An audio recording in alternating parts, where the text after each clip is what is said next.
You may start anytime. Okay. Good evening, everyone, and welcome to the Elizabeth Township Planning Commission meeting. It is Wednesday, October 21st, 2020. Time is 7:01 p.m. We're all going to now talk or have the Pledge of Allegiance. I pledge allegiance to the flag of the United States of America and to the republic for which it stands, one nation, under God, indivisible, with liberty and justice for all. Okay, next is roll call. Okay. Mr. Kane. Present. Mr. Dukic. Present. Mrs. Fawcett. Present. Mr. Maciosi. Mr. Burak. Yes, here. Solicitor Rakunas. Here. Mr. Tissue. Yes. And Mr. Butler and myself from here. Okay, we can get started then. We have a forum. Did everyone have an opportunity to read the minutes from last month? If you haven't, we'll take a few minutes so you can read it.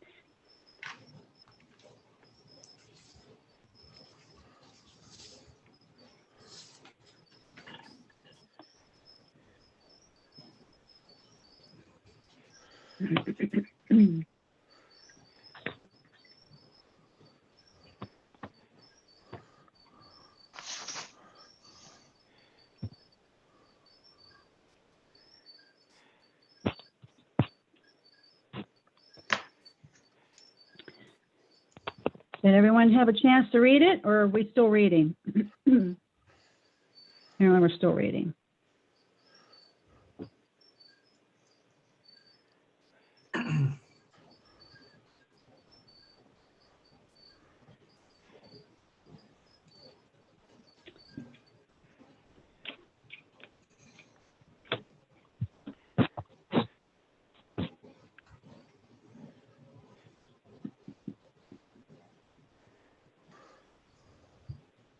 Hey, John, can you hear me?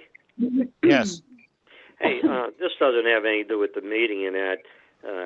I don't know if you know, or you can ask Eric Tissue, because I get a couple calls for it. Did they award the contracts for the pipeline on the with all trail? due respect, Emil, can we wait till after the meeting? to Okay, discuss I that? thought while we were just, waiting. Yeah, Okay. I know, but I would prefer to go through this, and then that can be Okay. something we can address after. I apologize. No, that's okay.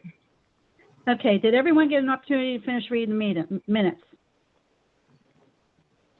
So Yes. should I give it a couple more minutes? Yes? Okay. Are there any corrections, or can we approve the minutes?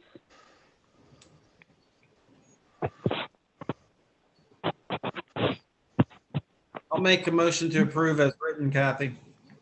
Okay, I'll second the motion, Kathy. okay. Mark did first. Emil did second. All in favor, say aye. Aye. Okay, minutes have been approved. I said aye too as well. Okay, anybody who would like to address the commission? No?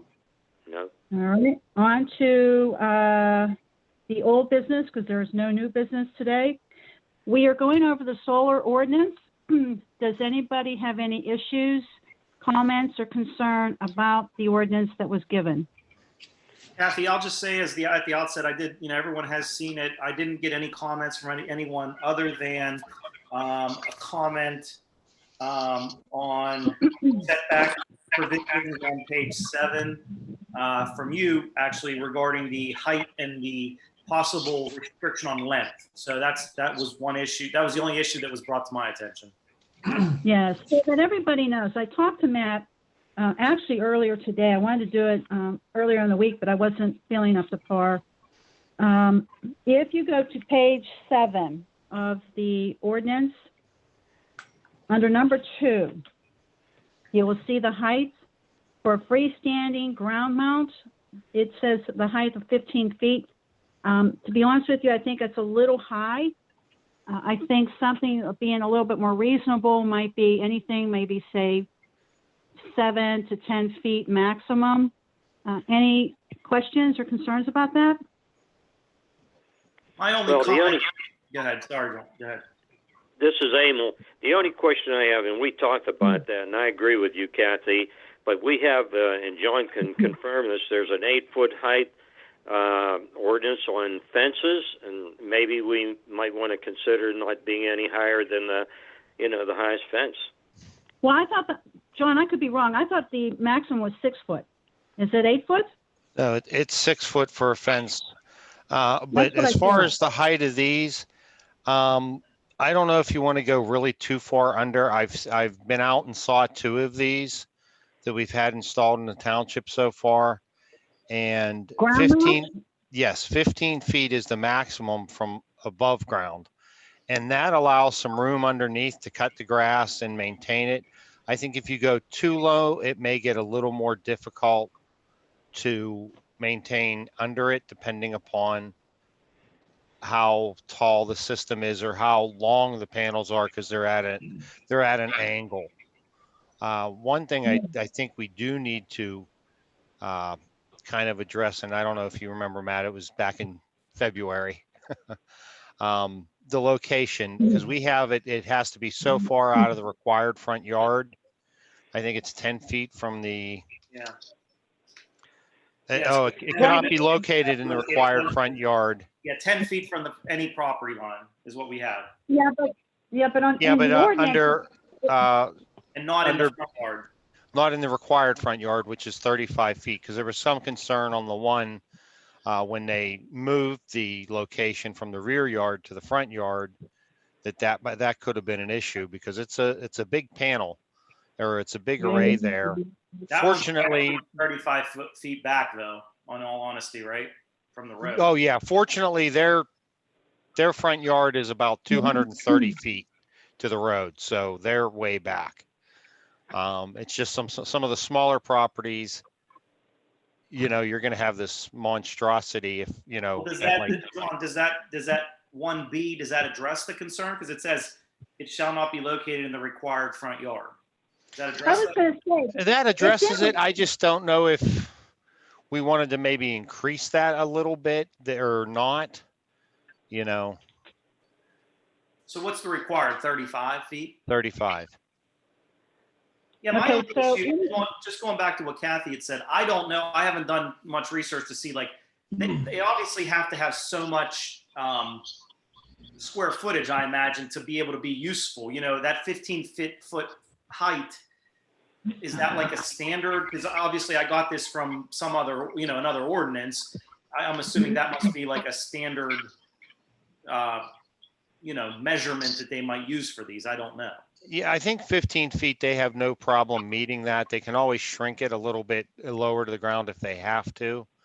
But I know 15 feet, just being out and looking at it, it allows you can get underneath of it and, cut grass. I would say, John, your typical house is higher than that. And typically, I know there's the exception with this one we have, but typically they're going to probably be in the backyard. If you have a 35-foot front yard setback, most are not going to be able to comply with that. So I would think that it's at least screened by the house right in the front that way, Oh, yeah. Yeah. if- I mean, yeah. the height I'm not worried about. On the height, I'm not really worried about, because you can have a shed that goes up to 15 feet. It was more so, did we want to look at a little more of, where you can get it if you're not in the required front yard, but you're still within the front of the structure, or to I the think front. then make them go to zoning, right? Get a variance.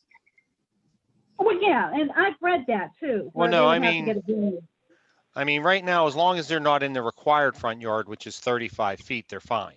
Oh, you're saying extend that to maybe 50 You know, feet. I'm just thinking, as you get, like, say, Mount Vernon, if somebody has, they can get it in their front yard and they're not 35, they're not within that required 35 feet, that's probably going to have an impact on a neighbor seeing this thing in the front yard. You know what I mean? What do you want to do then? Do you want to just say it shall not be located in the front yard? Yes, I'm in yeah. agreement with that. absolutely. I think that should be the case. I Or, thought it was in the ordinance stating that. Because I read Well- someplace stating that it was not going to be in the front yard. I'm just trying to find it. Well, I have no problem with, front yards as long as they have a big enough front yard. Well, at that point, John, though, we can put it as no front yard, and then they can go explain it to zoning. And if they say, look, Exactly. I have 200, 500 feet of front yard. I don't have any neighbors. Let zoning deal with that. I think that would be fine. Yeah, And then that way it would be looked at a case by case basis. Yeah, I'll change Yeah, and this. It's not to be located in the front yard. Kathy's other point, though, was about length. Like, how do you feel about length? Okay, before we continue on that, that's actually in the second one, in number 3 under coverage. It states in there under B, the total area or the total surface area of the arrays of the Yeah. ground mount will probably should not exceed 35% of the lot. Does that mean the square footage of the lot or what? I mean, I'm not quite sure what that means. Yeah, well, you're So going to that's add up that's it's nice the square footage of the lot, and then you're going to add up the square footage of this, the surface area of the system. And if you've seen them, they're square or they're rectangular, I guess, and so it's easy to Right, kind of right. calculate that. And you just have to get under that 35%. Okay, so they have to be no more, it says here, cannot exceed over 35% of the lot area. So that's for square footage. Should we put that in there about the square footage? It says in regards to area. Why no? But that, I mean, yeah, I guess. So, okay. I just, Here, I'm looking at the, I just pulled up the one. Yeah, Can it says I as get the a length percent of the panel lot here? area. Now, just so that both of you know this, under 4, under screening, it does say that you have to have a fence, a decorative fence, and then, of course, they could put vegetation or whatever in order to kind of mask or screen the solar panels. So if somebody, for example, wants to go in front of their house because it's the only other place they can have it, of course, they can't have a big one. I mean, I don't have a big front yard, so to have something that huge would not make sense, but they would still have to screen it so it won't look unsightly for the neighborhood. Yeah, the only issue I have with that is if you've ever seen these things, they're a lot bigger than you would expect. Oh, yeah. Yeah, I know. Planting a couple of, pansies around, it's not going to cover it up. Well, no, I understand that, trust me. Yeah, I've seen them. I just pulled up the one that is in the front yard, the one on fallen timber. The solar array itself is, the panels are 9 feet tall and the array is 41 feet 1 inch long. Wow. John, do you know how much kilowatt that generates? And do you know how much kilowatt each panel generates? Not off the top of my head. I mean, I can pull it off their information, but So let me try to give some background on this because I'm pretty well versed in solar. A typical household burns about 11,000 kilowatts of energy in a year. And if you look at that on an annual basis, that's like on a solar array that you would put up if you wanted to go completely solar, it's like 28 to 34 panels, 250 kilowatts per panel. I don't know the dimensions of that, but I think some of the questions we need to look at as well is how many kilowatts they'd like to generate based off their lot size. Because that's going to probably, I think, circumvent some of these issues you're talking about. It would depend on the size of the house, wouldn't it? I mean, if you have a house that's 4,000 square foot house, you're going to be generating a lot of kilowatts for that house. Yeah, and Right.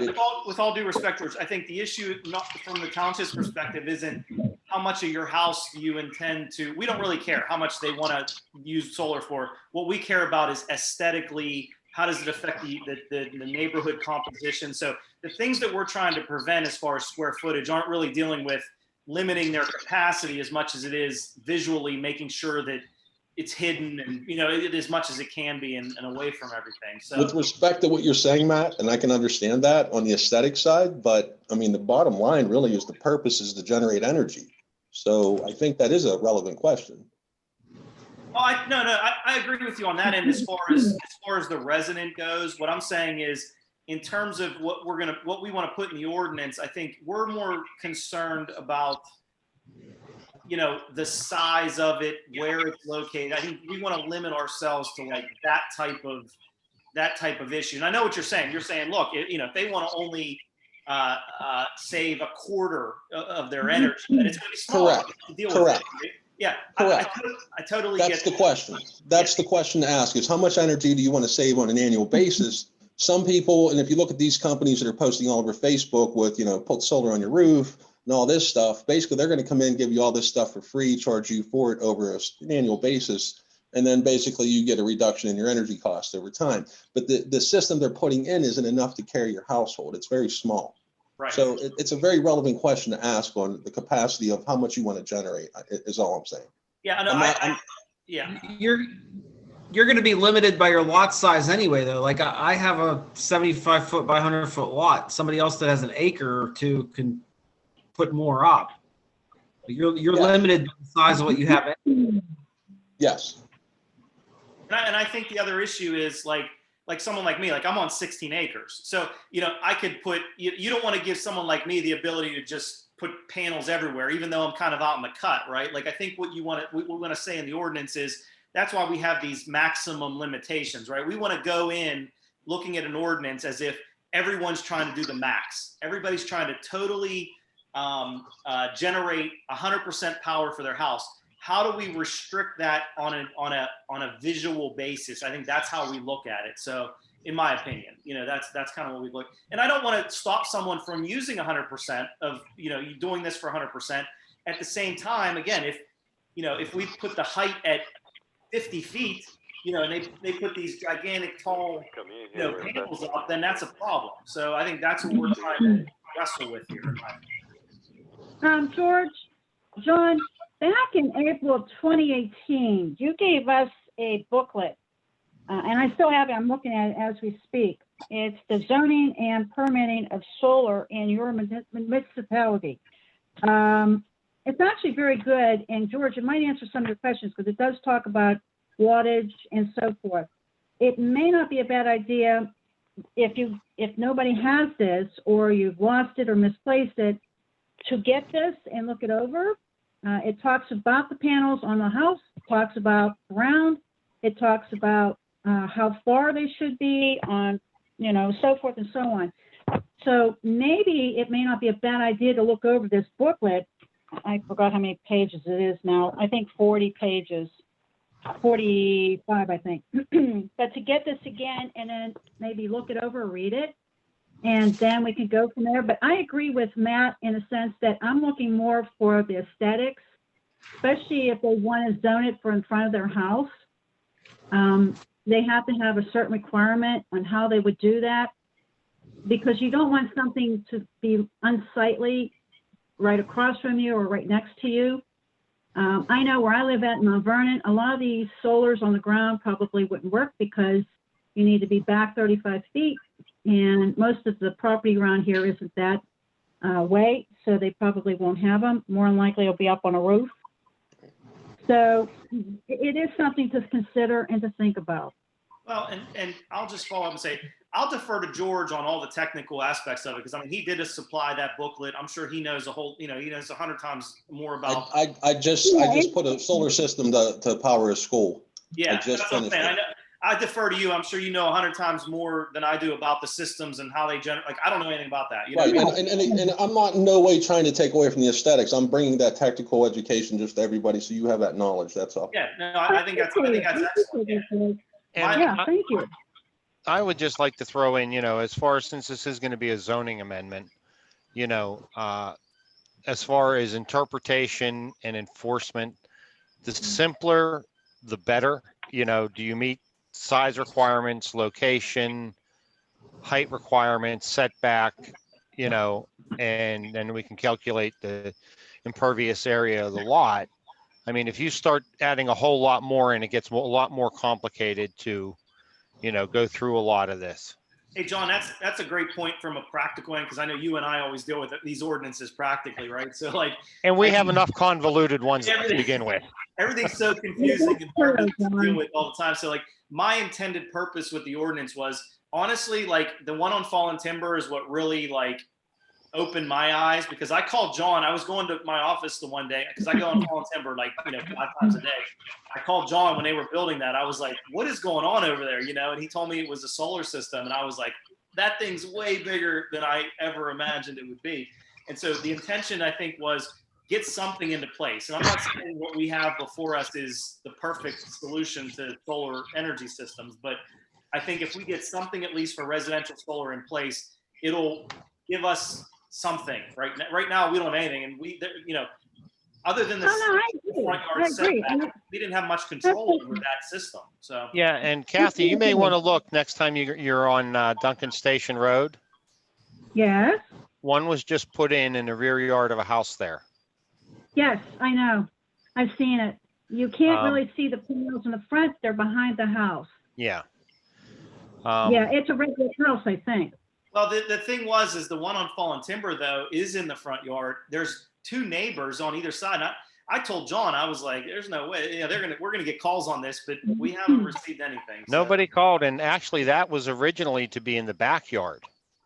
And then upon they found that it wouldn't work very well in the backyard, and they moved it to the front. And I found, through some other applications, when they submit them, on the bottom, very bottom, in a small little box, it says they'll give you the size, the location, the height, with the, where the property is, the property lines, and then they put a little box down in the bottom that says ground mount location to be determined on site.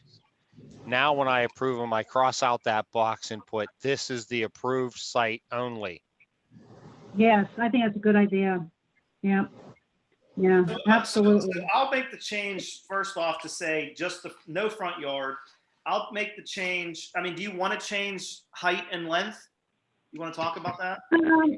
Well, like I said, the height, I'm not sure what the rest of you think. What about 10 feet? Do you think that would be workable? George, especially you, what do you think? I think your original plan of saying in your neighborhood of Mount Vernon per se, they would go roof mount more so than front yard mount because of the lot size is really whatever that setback would be. I think would be the easiest approach based off what you all just said. Okay, so, but I mean, if they want to put it in the backyard or whatever, is it okay that we go to maximum of 10 feet? Would everybody be comfortable with that? Or do you think it should be 15? My own personal opinion, I don't know how you feel about this. I would say if you're going to go to anything, go to 12, because if it's a 9-foot, if we're looking at the one on Fallen Timber and it's a 9-foot panel, you do want to give them the ability to get a mower underneath there to cut that grass so it doesn't become unsightly. You know what I'm saying? I understand that. Can't they raise it up though? I mean, even at 9 feet or 10 feet? The panel is 9 feet. The panel's 9 feet. If they put what the normal ones I've seen are 2 layers, one panel on the bottom, one on the top, and that constitutes 9 feet in total height for the panel at an angle. That's 9 feet. That sounds like that. Kathy, I think you need a little room under the bottom, so you got to mount it up a little bit so they can mow underneath. Okay. And what about maintenance? Do you need room for maintenance? Well, that's what Matt just talked about for mowing. So I suggested 12. I'm saying 12 if you're going to go small. Okay, 12. All right, is everyone good with 12? I mean, I have no problem. That gives them 6 feet clearance that would basically allow somebody to be able to walk underneath of it. Okay, so instead of 15, it'll be 12. What about the coverage overall? 35% of the lot. Is that reasonable, or should we change that?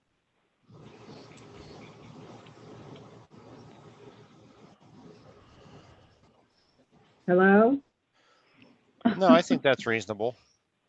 Okay, I just need someone to say yes. Yeah, I was trying to do a calculation in my head. So if they're 9-foot panels, example, I did it real quick. So like my place is 8,200 square feet. So it would be approximately like about 2,200 square foot panel. You know what I'm saying? Overall, I'm not sure what that would break down to feet wise, but I'm guessing. I don't know. George, you're the one. Would you know how that would work? I don't have a thing in front of me to do the calculations. You're trying to Well, figure out your hey, square feet? Kathy, let Yeah. me, how wide is your lot? Let's just use your house as an example, and I'll tell you what I think. Mine's 82, my total lot size is about 8,200 square feet. So it's Okay, like no, but I'm 70 saying, how by wide is 18. your lot? How On a wide street? it is? 70 Yeah. foot. How much? 70, Okay, and then how far back is your house? 125, How much? 125. Okay, so you'd multiply it 70 times 125 and take 35% of that to get your, you know, Correct. 18. on Which your is lot. basically what I did. Using that as That's what I an did. example. Okay, which is what I did. I think Okay. I came up with 22 or 2,300 square foot. Okay, so I we're just on don't the know same page. But that's square foot, so you have to break it down to the length. Do you know what I'm saying now? Mhm. Well, but can't- also they can be limited too if they have a smaller lot, because under coverage, it shall be considered impervious surface. So you have a limit on how much impervious surface you can have on your lot also. Where are you seeing that as? Is that under the setbacks? No, it's under 3 coverage. No, under 3 coverage. A. C? No, A. A, oh, I'm sorry, A. Thank you. Okay, all right, all right. I'm okay with 35 as long as everyone else is. I just wanted to make sure that everyone understands what that means and how much coverage it is. Hey, Matt, I have a quick suggestion. My borough, we recently did a change in zoning that we referenced the front yard, sent it to the county, and they made us define the front yard. So that might be something we might want to do. We started getting into this thing about the front building line. Greg, And I hate to tell you, but I think you're opening Pandora's box on that. If we ask John, all right, John, don't we have issues with the definition of front yard, or some of our definitions in our general zoning, don't we? Just some general zoning definitions. We have required front yard is defined. We may just, Front yard is I'm on. looking right now to see if we have just a front yard definition. Hang on. What's No, we don't. required front yard defined as? The 35 feet. John, I already looked. We don't. We don't. Yeah, no, Huh? a front yard, a yard extending between the side lot lines across the full lot width from the front lot line to a line parallel to the front lot line known as the front building line, the maximum horizontal distance required by this ordinance. So our front yard is known as our required front yard. So when we do this, we may want to just change the definition to required front yard and front yard. Does that make sense, Matt? I mean, we're doing it. We have to do a whole new amendment to do that. Okay, Obviously. I know. John, I think I understand what you're saying, because part of your front yard is actually considered like for your, what do I want to say, your utilities and right-of-ways and things of that nature. Is that what you're trying to get at? There's a certain setback, for example, on my front yard, which is required for the utility company to have the right-of-way to come on my property to work on their No, this lines. is nothing to do with utilities. This is just Oh, okay. what's known as your front building line or your required front setback. Hey, John, Okay. in the definitions in the zoning, do we have a definition for front yard? Yeah, that was the one I just gave you. It's for front yard or for required front yard? This is for front yard. Okay, read that definition for front yard in our zoning. A yard extending between the side lot lines across the full lot width from the front lot line to a line parallel to the front lot line known as the front building line, the minimum horizontal distance required by this ordinance. Okay, that makes sense. So it's Okay. the two parallel lines going on the side, and then the front line and the building line. That's your front yard. Yes, So if we say you can't put it in your front yard, that means from the front of their house to the parallel sides to the front to their lot building line, line. they can't do it. So I think Okay. what I'll do is I'll put and I'll capitalize front yard so they know it's a defined term, right? Yes. Okay. That's a good idea. And maybe it might be a good idea to have one of the section for that so that people can get to that section to see what it means. Do you know what I'm saying, Well, Matt? if you do a zoning amendment like this, Kathy, and if you have defined terms and you capitalize them, that's how you know to go back to the definitions. So that's Okay, all right. Okay. Okay. It Hey, was Matt, just can I ask a question? No, Eric, Matt, you may Matt, not. just, okay. I'm kidding. Go ahead. Oh, on page 7, paragraph C at the top, is that, seems to allow an exception for use in the front yard. Is that what you're talking about, having to take back to zoning?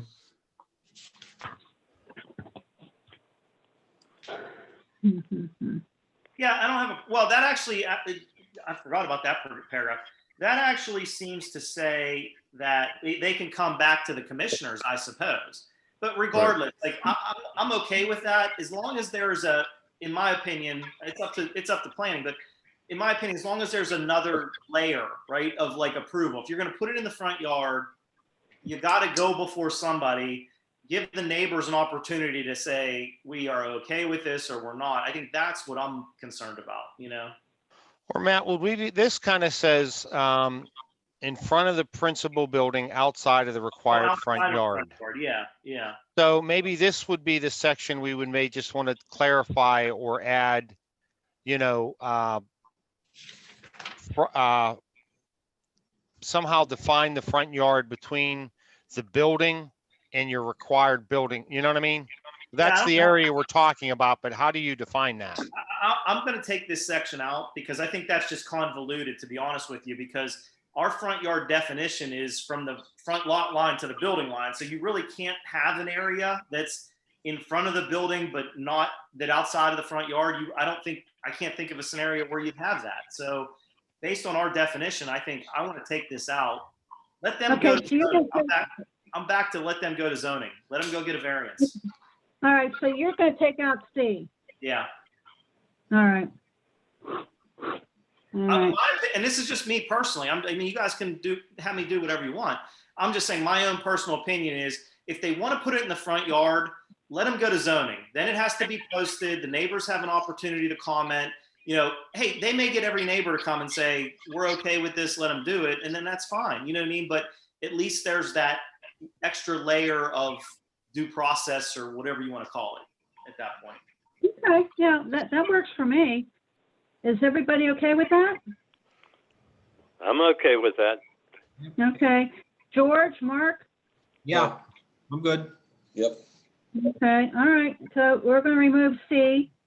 Under 2 on height, we'll go to 12 instead of 15. Let's see, under coverage, we're going to keep B, the 35%. Is there anything else we need to be addressing on this solar ordinance? Any other questions, comments, concerns? Okay, my next. So you want to call for a vote on that to recommend approval? Well, that's what I was going to ask. If we want to continue this, I was going to ask for a vote. What we can do is have Matt make all the changes, send it to us, and then he can then forward it to the commissioners after we have our vote, or we can make the vote for next month. So at this point, I'm going to have a motion as to if it's okay to make these changes and then have them go forward to the commissioners. Yeah, pass it contingent upon making the changes so we get it to the commissioners. Oh, absolutely. So that's Mark? Mark, I'll was that you? I'll make that Okay. motion, yeah. You're going to make If I that could- motion? Okay, I need a second. Second. If I could just George? throw, Okay, go Can I- ahead, John. sorry, can I just throw one thing in? I know it's out there. I haven't seen it in the township. But Matt, do you think we should just try to be ahead a little bit? Because I do know they make movable systems that move where the smaller, you know what I mean? They do make a smaller one. George, are you familiar with that? Yeah, but I don't believe you guys are going to run into that outside of construction or something, industrial applications. I really don't Okay. think Is you're that going to see it what you're residential. for, George? Okay, so we don't need to address that? It may need noted, I would think. I mean, I don't think it would hurt to note that what John mentioned. Here's I'm what just I would thinking say. if technology catches up and, you know, you get one that can track the sun or something. Yeah, Well, but here's what I would say. like, let's get this into place, and then we can always, in my opinion, we can always amend, you know what I'm saying? And like, let's get this into place. And if we feel that's going to be a big thing coming, we can always throw another paragraph in this later on. I'd rather get something in rather than always trying to stay ahead of technology. I just think we've already had this issue in the township twice. It's going to happen again.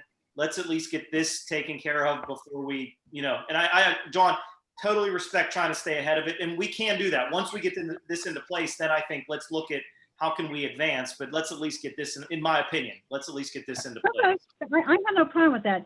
So can we go back to the motion? So Mark, you want to still be the first? Yeah, that's fine. Okay, George, you're second? Yes. Okay, all in favor, say aye. Aye. Aye. Aye. Okay, motion approved to have this go forward to the commissioners. But Matt, when you make the changes, make sure you send it all to us as well. I will Okay. do that. So I'll make the changes. I'll send it to you guys. I will let you know I'm going to send this to the commissioners. Unless I hear anything, I'll give you a day or so to make any comments. And then if I don't hear anything, I'll forward it on. Okay, that works. Thank you. Let's see. Next would be, we talked, John wanted to mention too about the wind. Apparently there was somebody who's interested in getting a wind system put in, almost like a windmill effect. Did everyone have an opportunity at least to look over the information that he sent us? I know it was early, it was just today, so you may not have an opportunity. I actually found some information too on the Pennsylvania website. It's called the Small Wind Electric System, and it's a Pennsylvania Consumer's Guide. And it kind of gives you a basic information about them, how big you need it, how much wattage that it would take, how high, and it goes on to different systems. It may not be a bad thing for everyone to take a look at that as well, along with the information that John gave us. Kathy, could you send that to everybody? Yeah, I could give you the link at least to it. Okay, that's fine. John, I can actually come down to the office tomorrow, John, and give you the copy. Oh, no, And if you send want, me you the can- link, that's fine. Okay, I mean, it's a very good thing. It tells you a lot of different things about it, how loud they are, how big some of them are, what size you might need, and so forth and so on. And like I said, it's through the Pennsylvania Consumer's Guide, through the U.S. Department of Energy and the DEP. Does anybody have any issues or comments or concerns right now about it? Well, this is Emil, Kathy. The only comments I have is on the dB decibel level, because I've been near windmills and they do make noise and it varies. But the other thing, it goes back to like the solar panels. You don't want somebody having a windmill in their yard and the windmill, the width of the blades is the width of the lot. There's got to be something there to determine, how wide you can make it, how big the blades. Oh, I understand. Yes, these are a lot of things we have to think about and we need to talk about. So look at this. For example, Emma, what you just mentioned, this particular booklet that I just printed out, they actually talk about the decimals. And one of them they said is they usually are average right around 52 to 55 decimals, which they say is about the same size or sound of a refrigerator. Depending on what kind of refrigerator you have, some are more noisy than others. But I'll be honest with you, even a humming would be, I think, annoyance if it's right next door. So I think it is something we have to consider on the height, location, the noise, the size. So these are things to think about and to come up with something. Matt, we're going to have you come up with some ordinances maybe in the next few months, something to write up. So Yeah, I'll work with Greg and John, and we'll come up with something. I haven't put one together anywhere else, so this will be a good learning experience for me as well. I know Kathy had you earlier today when we talked, you expressed your concern as well about the noise levels.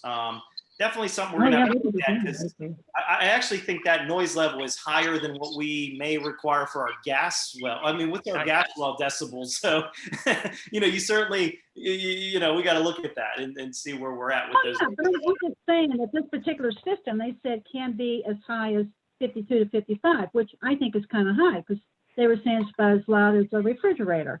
Yeah, So, no, I agree that's high because, like I said, I want to say our gas and oil is 45. I want to say the maximum Yeah, is 45. So you certainly, So, that but type of yeah. operation, you don't want to have a windmill. You want somebody living next to a windmill and, listening to that all day. So, yeah. Oh, absolutely, absolutely, I agree. So The please, state please, has please. there's some model policies on the state's website for all this. Okay, I'll take a look, George. Thanks. Yeah, I believe I did see some, I think there was a whole section, wasn't there, George? Different things about ordinances and Yes. regulations and everything else? Yeah, I saw that too.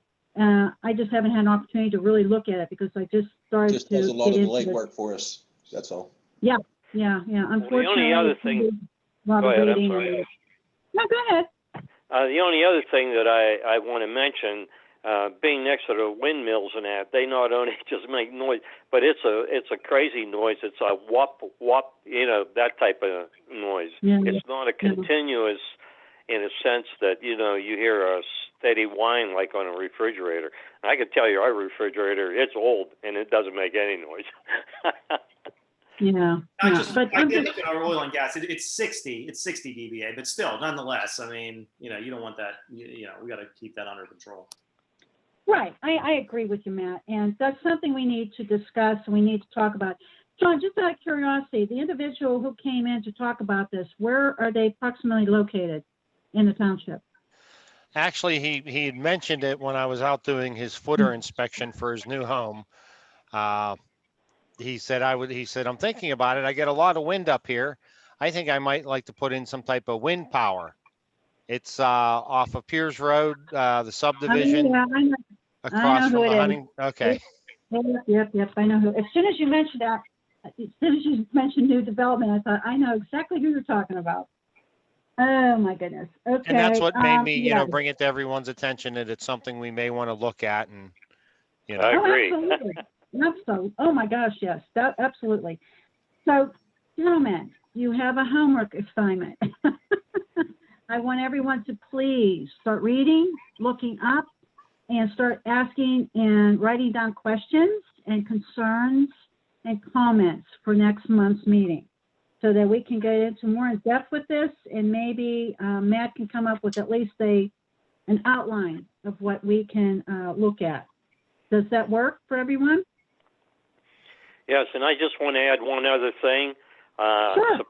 Supposedly, supposing a homeowner has either solar panels or a windmill, and they sell the house, and the people don't want that in their yard or whatever, it's up to the homeowner selling the home to, get rid of the, I don't know if that needs to be in a part of an ordinance or not. I don't know.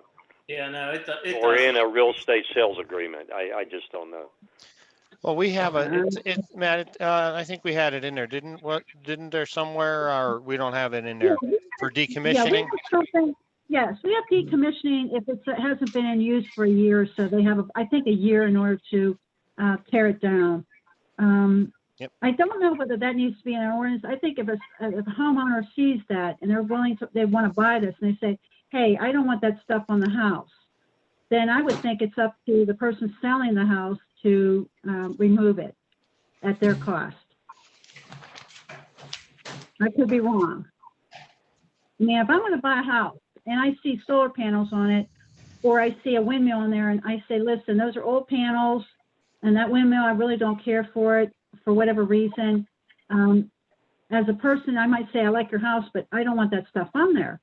So it would be up to, I think, the person selling the house to either have it removed or say, hey, you can decommission it and we'll adjust the price so that you can tear it down. Does that sound okay, Matt, or what? I don't think that would, I think I'd refer to Matt on this, but I don't think that's something we'd even have a horse in that race. No, we really wouldn't. I mean, it would be between the buyer and seller, but we do have a paragraph 12 on page 5 does deal with decommissioning. So Right. So, but I'm just saying, I wouldn't put that in an ordinance. I'm just saying, I just think that would be up to the seller and the buyer at that point. Yeah, I don't think there needs to be something in the ordinance. I mean, I could be wrong. no, you're right. You're right. So, okay, is there anything else anybody wants to talk about? Yeah, just one quick thing for Matt. Matt, would we be able to, is it possible to do kind of like a zoning amendment would we be able to do like one zoning amendment to the ordinance to clear up some of these, but in one fell swoop? Yeah, absolutely. That's what I would suggest, actually. So if you want to amend multiple sections of your zoning ordinance, then we could do it in one ordinance, one advertisement, one public hearing, one adoption. So yeah, if we're going to do this, honestly, John, I mean, we may want to tie it into this amendment if you can get them, if you and Greg can get them together quickly. I just don't know what all you need cleaned up, or we do them in two separate ordinances. But yeah, any amendments, do them all at once for sure. We'll see how fast we can get something to you. Yeah. Now, what are we talking about here? Listen, just do them section by section, because what I'll do is section A is deleted and replaced with. That's the easiest thing for me. Even if you have to retype some of the language in there because you're only changing one sentence, just retype the whole section and I can just say, section 6A is deleted and replaced with new section 6A. That makes it clean for me, makes it easy for the codification, so if you can do it that way, that would be great. Okay. And Matt, one thing, if you could look to see if you can maybe find, I know a lot of zoning ordinance have the similar definition of a structure that we have, maybe one that's not so vague, Hey, what do you mean? Like mirror ball things in their front yard is not a structure? Isn't that? or somebody, what somebody considers a little statue, That's what I'm saying. Those little mirror balls that they put in there, right? In our definition, that's actually a structure, right? So Yeah, and I've had some things come up even with rocks and stuff, but well, they're all affixed to the ground, right? That's our problem, right? well, but a rock is not made by man. That's true. Although if it's shaped by man, I don't know how that comes into I don't play. know. I had one of those ones where you put your key in it. Those fake rocks. So those are made by man. All right, we'll deal with all that. Yeah, and get that together. Okay, is there anything else we need to discuss? No? Okay, I need a motion to adjourn. Motion. Anybody want a motion to adjourn? Motion. Hello? George is George? making a motion to adjourn. Okay, I need a second. I'll second it. Gamel, all in favor? Aye. Okay, I too. Hey, everybody have a wonderful evening. It is 7:49 p.m. Next meeting is on Wednesday, November 18th, 2020. Enjoy the evening and happy Halloween, all. Yep. You too, Thank you. Kathy. Bye. Thanks. Take care. Hey, John. Yeah, John. yeah. Hey, don't forget on the question I asked you there before I interrupted. Oh, that's right. Hey, do I need to be on this email or no? I'm Is this sorry, just I didn't hear I'm you. sorry. Is this just between